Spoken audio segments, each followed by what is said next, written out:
Hi hello வணக்கம் viewers. நம்ம unique fitness solution சேனலை விசிட் பண்ணதுக்கு ரொம்ப நன்றி. நம்ம சேனலை சப்ஸ்கிரைப் பண்ணிக்கங்க. ரெகுலர் அப்டேட்ஸ்க்கு பெல் பட்டனை கிளிக் பண்ணிக்கங்க.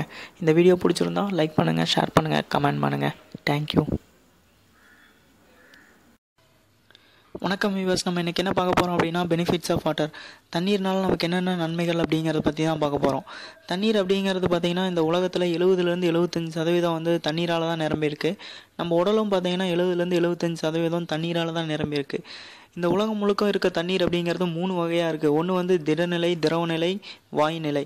இந்த 3 நிலையிலையுமே வந்து தண்ணீரால் சூழ்ந்திருக்கிறது இந்த பூமி. இந்த தண்ணீர் அப்படிங்கிறது நம்மளுடைய குடி தேவைக்கு தேவையானது பார்த்திங்கன்னா 2.5% தான் இருக்குது. நம்மளுடைய தேவைக்கு பயன்படுத்தக்கூடியது வந்து பார்த்திங்கன்னா 1%க்கும் கம்மியான அளவு தான் இருக்குது. ஆறு, குளம், ஏரி இது எல்லாத்துலேயுமே இருக்கிற தண்ணீர் வந்து அளவு பார்த்திங்கன்னா 1%க்கும் ரொம்ப ரொம்ப கம்மியான அளவு தான் இருக்குது. ஸோ அந்த தண்ணீரை பயன்படுத்தி தான் நம்ம வந்து குடிக்கிறதும், சமையல் செய்கிறதும், விவசாயம் செய்கிறது, எந்த ஒரு தொழிற்சாலைக்கு தேவையான பயன்கள் எல்லாவற்றையுமே அதை வச்சு தான் பூர்த்தி செஞ்சிட்ருக்கிறோம்.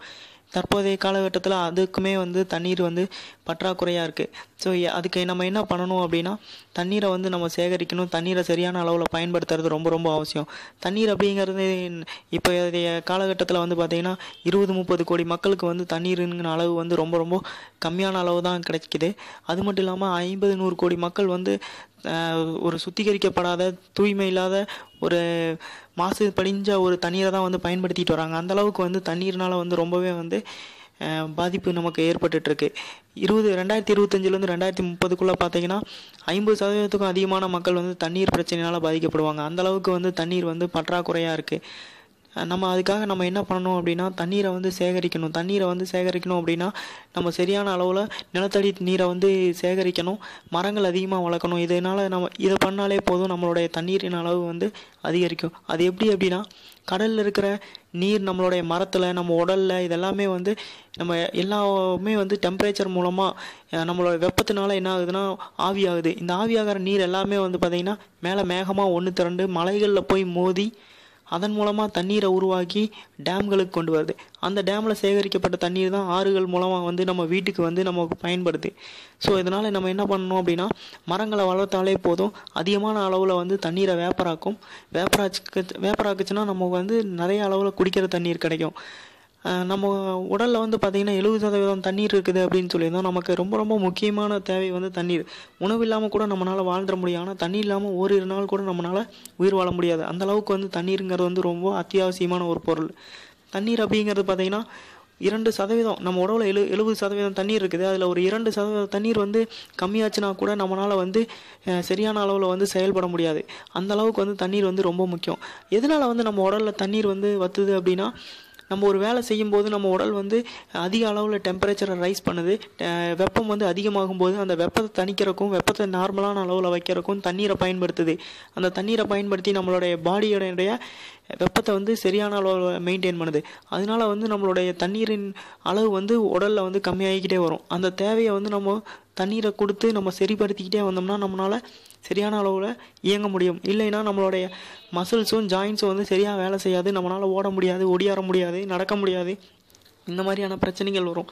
அது மட்டும் இல்லாமல் நமக்கு தேவையான எனர்ஜி கிடைக்கணும் அப்படின்னா நம்ம உடலுக்கு தண்ணீரின் தேவை வந்து ரொம்ப ரொம்ப முக்கியம். நம்ம மூளை வந்து சரியாக வேலை செய்யணும். நம்ம ஒரு விஷயத்தை வந்து ஒரு ஃபோக்கஸ்டாக ஒரே மாதிரியான எண்ணத்தில் நம்ம செய்யணும்.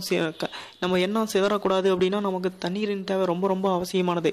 நம்மளுடைய ஃபோக்கஸை வந்து அதிகப்படுத்தும். தண்ணீரை நம்ம அதிகமான அளவில் எடுத்துக்கிறது மூலமாக என்ன ஆகுதுன்னா நம்ம உணவில் டைஜஸ்ட் பண்ணக்கூடிய சத்துக்களை வந்து சரியான அளவில் வந்து சரியாக வந்து மற்ற இடத்துங்களுக்கு கொண்டு போய் சேர்க்கறதுக்கு தண்ணீரோடைய பங்கு ரொம்பவே அதிகமாக இருக்குது. அது மட்டும் இல்லாமல் ஜீரணிக்கப்பட்டதுக்கப்புறம் கழிவுகளை வெளியில் தரக்கும் தண்ணீரின் பங்கு வந்து ரொம்ப ரொம்ப அதிகம். நம்மளுடைய கிட்னியில் இருக்கக்கூடிய ஸ்டோன்ஸை வந்து ரிமூவ் பண்ணணும் அப்படின்னா தண்ணீரை வந்து ரொம்ப அவசியம். தண்ணீரின் அளவு குறையும் போது நமக்கு கிட்னியில் ஸ்டோன் ஃபார்ம் ஆகிறதும் ஏற்படுது. ஸோ இந்த மாதிரியான பிரச்சனைகள் எல்லாமே வராமல் இருக்கணும் அப்படின்னா நம்ம தண்ணீரை வந்து சரியான அளவில் பாதுகாத்துக்கிறது ரொம்ப அவசியம். நம்ம உடலில் தண்ணீர் இல்லாமல் போயிடுச்சு அப்படின்னாலே நமக்கு தலைவலி வரும், ஒரு ஸ்ட்ரெஸ் வரும், அதாவது மன அழுத்தம் ஏற்படும். இந்த மாதிரியான பிரச்சனைகள்லாம் வரும். இதனால் நம்மளால் சரியாக இயங்க முடியாது, எந்த ஒரு வேலையுமே பண்ண முடியாது, நம்மளால் சரியான விதத்தில் யோசிக்க முடியாது. இந்த மாதிரியான பிரச்சனைகள் எல்லாமே வந்து தண்ணீர் பற்றாக்குறையினால் ஏற்படக்கூடியது. தண்ணீர் வந்து சரியான அளவில் நம்ம கொடுக்கும்போது நம்மளுடைய உடல் எடையை வந்து நம்ம சரியான அளவு மெயின்டைன் பண்ணிக்க முடியும். உடல் எடையை குறைக்கிறதுக்கும் தண்ணீர் வந்து ரொம்பவே உதவியாக இருக்குது. தண்ணீர் நம்ம அதிகமான அளவு எடுத்துக்கும் போது நம்மளுடைய பாடியினுடைய டெம்பரேச்சர் வந்து சரியான அளவில் மெயின்டைன் பண்ணப்படுது. தண்ணி வந்து பார்த்திங்கன்னா நார்மலாகவே வந்து ஒரு டெம்பரேச்சர் கம்மியாக இருக்கும். அந்த நம்மளோட பாடி டெம்பரேச்சருக்கு ஈக்குவலாக அந்த டெம்பரேச்சரை கொண்டு வரணும் அப்படின்னா நம்ம பாடி என்ன பண்ணுன்னா அதிக அளவில் கலோரிஸை பேர்ன் பண்ணி அந்த வாட்டரை வந்து ஹீட் பண்ணுது. ஸோ அதனால் வந்து நிறையா கலோரிஸ் பேர்ன் ஆகுது. அது மூலமாகவும் நம்மளுடைய வெயிட் லாஸ் வந்து அச்சீவ் பண்ண முடியும். அது மட்டும் இல்லாமல் சாப்பிட்றதுக்கு முன்னாடி ஒரு 1/2 மணி நேரத்துக்கு முன்னாடி தண்ணீர் கருந்திட்டு நம்ம சாப்பிட்றோம் அப்படின்னா நம்மளால் அதிகமாக சாப்பிட முடியாது. இது மூலமாகவும் நம்ம வந்து வெயிட் லாஸ் பண்ணலாம். ஸோ இந்த மாதிரியான சில விஷயங்களை வந்து கடைபிடிக்கிறது மூலமாக நம்ம வந்து சரியான எடையை வந்து பராமரித்து கொள்ளவும் முடியும். தண்ணீரின் தேவைகள்ங்கிறத வந்து பார்த்திங்கன்னா நம்ம உயிர் வாழ்கிறதுக்கு அந்தளவுக்கு ரொம்ப அத்தியாவசியமான ஒன்று. அப்படிப்பட்ட தண்ணீர் வந்து நமக்கு எந்த மாதிரியான உணவுகள்லேருந்து கிடைக்கிது அப்படின்னா தர்பூசணி பழம், முலாம்பழம், திராட்சை, பெரி, செரி பழம், இந்த மாதிரி பல வெள்ளரிக்காய், இது மாதிரி பல பழங்கள்லேருந்து நமக்கு வந்து இந்த தண்ணீரின் அளவு கிடைக்குது. இந்த பழங்கள் இப்போ நான் சொன்ன எல்லா பழங்கள்லையுமே பார்த்திங்கன்னா 90% தண்ணீர் தான் வந்து இருக்குது. அது மட்டும் இல்லாமல் விட்டமின்ஸ், மினரல், பாஸ்பரஸ், பொட்டாசியம் இந்த மாதிரியான சத்துக்களும் அதில் நிரம்பி இருக்குது. இது எல்லாமே வந்து பார்த்திங்கன்னா நம்மளோட இதயத்தையும் போனையும் எலும்புகளையும் ஆரோக்கியமாக வச்சுருக்கிறதுக்கும் பயன்படுது. நம்மளுடைய நோய் எதிர்ப்பு சக்தியை அதிகரிக்கிறதுக்கும் ரொம்பவே உதவிகரமாக இருக்குது.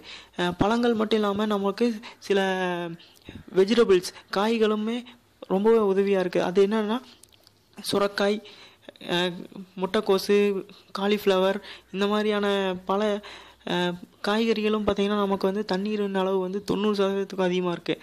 பால் குடிக்கிறது மூலமாகவும் நம்மளுடைய தண்ணீரின் தேவையை வந்து நம்ம பூர்த்தி செஞ்சுக்க முடியும். ஸோ வெயில் காலங்கள் வந்தாச்சு, நம்ம வந்து தண்ணீரை வந்து இனி கொஞ்சம் கொஞ்சமாக வந்து தண்ணீர் பற்றாக்குறை வந்து ஏற்படும்.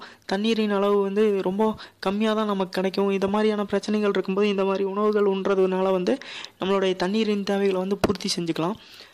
அதை விட இன்னொரு ரொம்ப ரொம்ப முக்கியமான ஒரு உணவு பார்த்திங்கன்னா இளநீர் வந்து நம்மளுடைய தண்ணீர் தேவையை வந்து 95% அதிகமான அளவு வந்து பூர்த்தி செய்யுது.